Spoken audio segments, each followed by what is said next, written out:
Halo, assalamualaikum warahmatullahi wabarakatuh. Ketemu lagi dengan Bagus Juan Maulana SKM dalam video tutorial perawatan luka modern. Teman-teman, hari ini saya akan share materi tentang faktor kesembuhan luka yang kelima, yaitu kondisi psikologi, kondisi psikis. Nah, ini saya garis bawahi pada pikiran dan perasaan. Dah, itu saja. Saya tidak perlu ngobrol tentang psikologi lebih dalam lagi karena saya bukan seorang psikolog. Dan kalau mau didalami, kita akan tambah banyak variabel, ada tentang intention, motivasi, tentang niat dan sebagainya.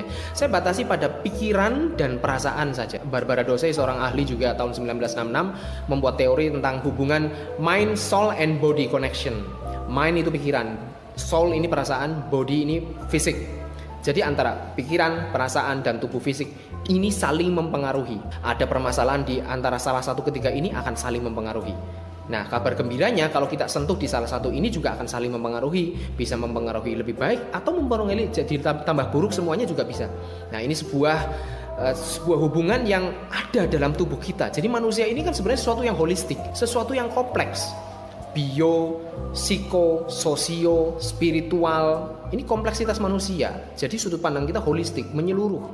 Biologis, psikologis, sosio. Nah, manusia kan juga makhluk sosial juga, spiritual juga. Nah, ada masalah di spiritual, Anda bisa kena secara fisiknya juga. Gangguan fisik juga bisa. Ada masalah fisik, Anda juga bisa bermasalah dengan dunia sosial Anda, dengan pertemanan Anda. Gitu guys ya. Jadi manusia ini makhluk yang holistik seperti itu. Dalam kesempatan kali ini saya akan mengaitkan faktor kesembuhan ini dengan psikologis. Ini apa hubungannya? Jadi tidak hanya sekedar benda-benda fisik saja yang mempengaruhi tubuh fisik kita juga, tetapi ada sesuatu yang nggak kelihatan, yaitu psikologi. Tidak hanya nutrisi saja atau obat saja yang masuk ke dalam tubuh yang akan mempengaruhi tubuh kita, tetapi tubuh kita terpengaruh oleh kondisi pikiran dan perasaan.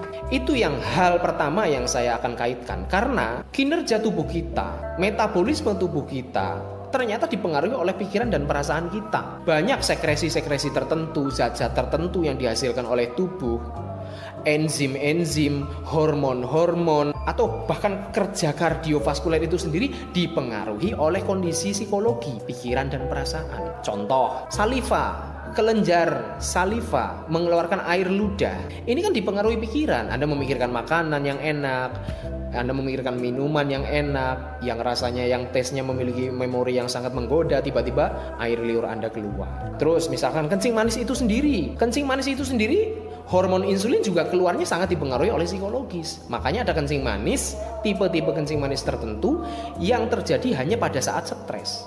Memang kencing manis kalau secara garis besar hanya ada dua, kencing manis tergantung insulin dan tidak tergantung insulin. Tapi kalau mau lebih dalam lagi, itu ada tipe kencing manis yang hanya terjadi saat stres. Orang kalau stres, pankreasnya tidak bisa menghasilkan hormon insulinnya macet, tidak keluar, sehingga kadar gulanya naik. Nanti kalau stresnya ambangnya sudah turun, insulinnya baru keluar. Insulin keluar, akhirnya kadar gulanya turun, seperti itu. Insulin sendiri kinerjanya sangat dipengaruhi oleh stres kita. Itu kencing manis. Lalu kardiovaskuler. Nah, Anda merasakan sendiri kan kalau Anda sedang stres seperti apa jantungnya Anda berdebar. Vaskularisasi pembuluh darah melebar atau menyempit itu juga dipengaruhi oleh kondisi psikologi kita. Itu mengapa kita harus perhatian terhadap faktor psikologi kita. Jelas ini akan sangat mempengaruhi kesembuhan luka itu. Lalu hal kedua kenapa saya perhatian terhadap psikologi dan menganggap ini faktor kesembuhan yang penting bagi luka adalah kalau kondisi psikologi seseorang, coping individunya menghadapi stres ini acak-acakan, nggak benar, tidak mampu menghadapi stres, ini akibatnya salah ngambil keputusan. Si pasien ini bisa mengambil tindakan yang seharusnya tidak dilakukan, atau dia malah tidak melakukan tindakan yang seharusnya dilakukan. Contoh, pasien seharusnya minum obat sesuai dengan aturan. Ada obat yang diminum, misalkan obat kencing manis ya, ada metformin, ada glimepirid atau glibenclamid dan sebagainya, resep dokter.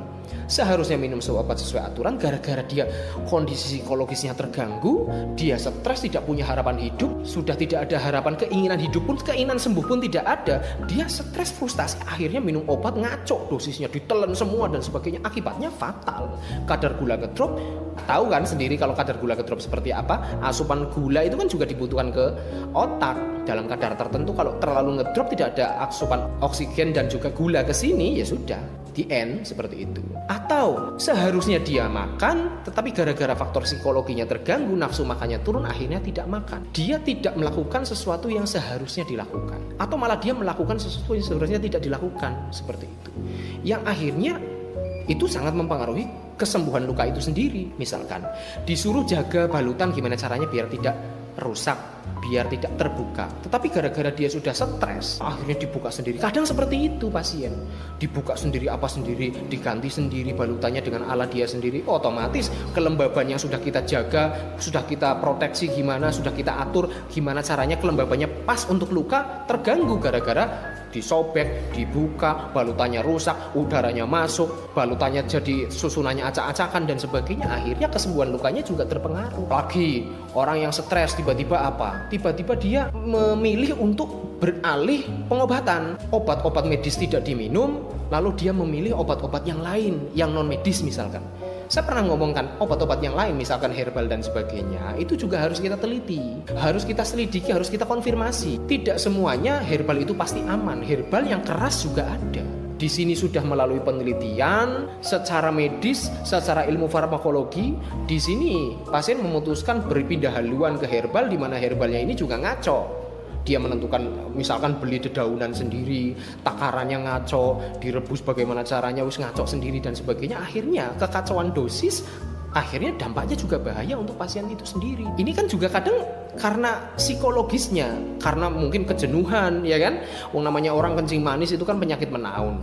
Berobat setiap hari, minum obat ini, insulin setiap hari, kadang juga muncul jenuhnya. Lah ini kadang bahayanya seperti ini. Makanya peran keluarga penting sekali juga untuk mendampingi psikologisnya, memberikan pengertian bahwa ini memang obat setiap hari harus diminum Pak, Mbah gitu kan.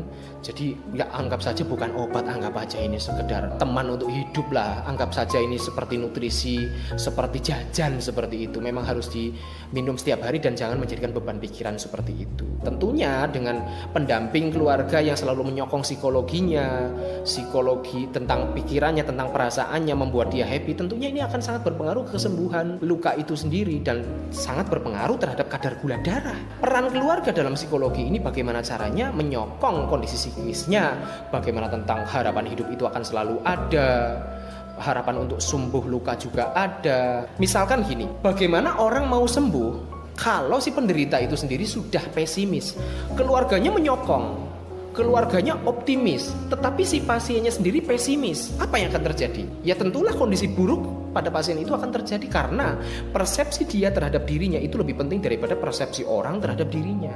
Yang lebih esensial adalah persepsi dia terhadap dirinya sendiri, terhadap lukanya, terhadap penyakitnya, terhadap harapan hidupnya ada atau tidak. Jadi kadang sekuat apapun keluarga menyokong, kadang saja masih tidak bisa merubah kondisi internal si pasien itu. Apalagi kalau keluarga tidak menyokong, tidak mendukung. Di sini faktor pentingnya psikologi. Psikologi ini kalau misalkan Anda membutuhkan konsultasi lebih dalam, itu bisa, misalkan Anda punya keluarga nih, punya luka kencing manis, kok dia tidak semangat hidup ya, Anda bisa konsultasi ke psikolog bisa. Atau kalaupun psikolog itu dianggap terlalu resmi, mungkin orang yang dianggap oleh pasien itu adalah friend yang bisa menghiburnya, atau yang dianggap berpengaruh dalam dirinya, yang dia anggap lebih tinggi dari dirinya, lebih superior. Misalkan pasien tersebut itu suka dengan teman SMA-nya, teman SMP-nya, pengen ketemu teman SD-nya, atau pengen ketemu ulama yang dia kagumi dan sebagainya. Kalau bisa sowan ke sana, kenapa Anda tidak mengajaknya ke sana untuk menenangkan batinnya, agar dia juga ketemu teman lama misalkan bahagia, sehingga ada harapan hidup. Beberapa pasien kadang saya jumpai sudah tidak ada harapan hidup, sudah lepeh, sudah udah ngapain sih mau berobat, ngapain sih minum obat, ngapain sih perawatan luka. Dianya sendiri sudah pesimis seperti itu, gimana mau sembuh? Nah, tugas Anda menggali nih sebagai keluarga pasien, ini Bapak sukanya apa? Oh, saya pengen jalan-jalan ke alun-alun, ajak saja ke alun-alun. Saya pengen beli sesuatu yang dia sukai, sesuatu yang hobi misalkan. Saya pengen beli cincin di sana, cincin batu akik, saya pengen beli jam tangan di sana, diladeni Mas. Hobi, passion dan sebagainya itu pentingnya di situ. Sehingga dia menganggap hidup ini worth it, hidup ini penting dan dia mau hidup lebih lama sehingga dia mau sembuh gitu ya. Semoga kita juga bisa berperan sebagai keluarga untuk menyokong kesembuhan dari faktor psikologi. Terima kasih. Assalamualaikum warahmatullahi wabarakatuh.